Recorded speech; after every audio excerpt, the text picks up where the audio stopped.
హైడ్రా హైదరాబాద్ నగరంలో ముఖ్యమంత్రి గారు తీసుకొచ్చినటువంటి ఒక హైడ్రా పేరు పెట్టి ఎక్కడైతే చెర్లు ఉన్నాయో ఆ చెర్లలో అక్రమానికి గురైనటువంటి చెర్లన్నింటినీ కూడా మంచి చేయాలి అన్నటువంటి ఆలోచన ఆ చెర్లలో ఉన్నటువంటి పెద్ద పెద్ద బడాబాబులు కానీ వీళ్ళందరూ కూడా కబ్జకు గురైనటువంటి ఆలోచన ఉంది కాబట్టి ముఖ్యమంత్రి గారు గతం నుంచి కూడా నడుస్తూ ఉంది. దానికి ముఖ్యమంత్రి గారికి హైడ్రా వలన ప్రజలకు మంచి జరగాలని ముఖ్యమంత్రి చేసినటువంటి హైడ్రా ఏదైతే ఉందో దానికి నేను పూర్తిగా అభినందిస్తూ ఉన్నాను.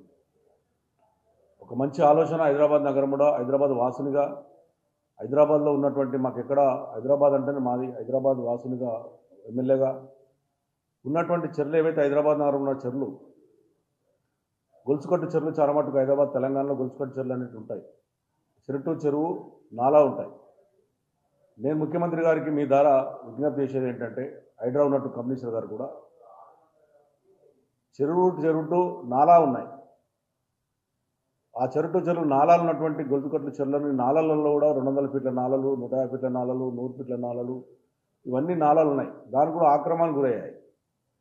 మరి ఆ చెరువును రక్షిస్తూ చెరువును ఇమ్మీడియట్గా మనం ఎప్పుడైతే చెరువు మీద అక్రమాలు తొలగించిన వెంటనే దాన్ని ఇమ్మీడియట్గా టేకప్ చేసి ఇమ్మీడియట్గా అభివృద్ధి కార్యక్రమం చేసి దాన్ని డెవలప్ చేసినట్టుంటే పూర్తిగా తీసినట్టుంటే గ్రౌండ్ వాటర్ కూడా పెరిగే అవకాశాలు ఉంటాయి.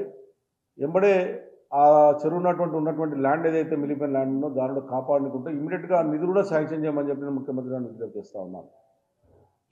మరి ఇలా చాలా మట్టుకు పట్టదారులు ఉన్నారు. కొంతమందిగా సికం ల్యాండ్ ఉన్నాయి, ఎఫ్టీఏలో ఉన్నటువంటి పట్టదారులు ఉన్నారు. ఆ పట్టదారులు ఉన్నటువంటి వాళ్ళకు మరి మీరు టీడీఆర్ ఇచ్చి వాళ్ళను పక్క జరుపుతారా? మరి వాళ్ళకు కూడా ఏదైనా ఒకటి ఒక ఆలోచనతో చెప్పాల్సిన అవసరం ఉంది. కమిషనర్ గారు కానీ ముఖ్యమంత్రి గారు కానీ లోబడిన పట్టదారుల పరిస్థితి ఏంటి అంటే పట్టదారులు ఉన్నటువంటి వాళ్ళు గతంలో హైదరాబాద్ నగరం పెద్దగా అయింది కాబట్టి పట్టదారులు ఇప్పుడు ఎవరు కూడా వ్యవసాయం చేసుకునే ఆలోచన లేదు కాబట్టి పట్టదారులు పోయి కోర్టుకు వెళ్ళినప్పుడు వాళ్ళ కోర్టు కూడా స్టే ఇచ్చినటువంటి సందర్భాలను చూసాం కాబట్టి వాళ్ళకు టీడీఆర్ ఇవ్వమని చెప్పి నేను విజ్ఞప్తి చేసి టీడీఆర్ ఇచ్చి ఆ ఉన్నటువంటి ల్యాండ్ను మీరు టేకప్ చేసుకుంటే బాగుంటుందని చెప్పి నేను మీ ద్వారా నేను కోరుతా ఉన్నాను. మరి గతంలో నిరుపేదలు కట్టుకున్నటువంటి వాళ్ళు కూడా ఉన్నారు.